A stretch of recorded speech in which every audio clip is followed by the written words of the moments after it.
காவடி யாத்திரையில் அந்த இளைஞனின் நிலையை பாருங்கள். கஞ்சாவோ அஃபீனோ ஏதோ ஒரு போதை வஸ்து ஏற்றிக்கிட்டு காவடி எடுக்கிறாப்புல. இப்படி காவடி எடுக்க சொல்லி கடவுள் எதுவும் சொல்லியிருக்காப்புலையா? இது என்ன இது?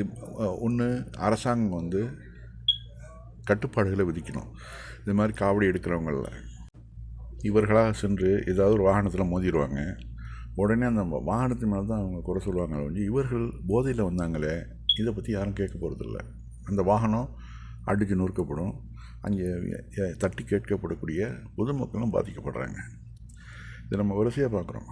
பேருந்துகள் எத்தனை அடித்து நாசமாக்கப்பட்டுச்சு, பொதுமக்கள் எவ்வளோ தாக்கப்பட்டாங்க, பள்ளி வாகனங்கள் எவ்வளோ சேதப்படுத்தப்பட்டது. இது வருஷம் நடக்கக்கூடிய நிகழ்வு. இதையும் அரசாங்கம் மதங்கிற கண்ணத்தோடு பார்க்காம பொதுமக்களுக்கு சேவை செய்கிறோம் அப்படிங்கிறதுல இவர்களுக்கு கட்டுப்பாடுகளை விதிக்கணுமா இல்லையா? இது அரசாங்கத்தோட கடமையா இல்லையா?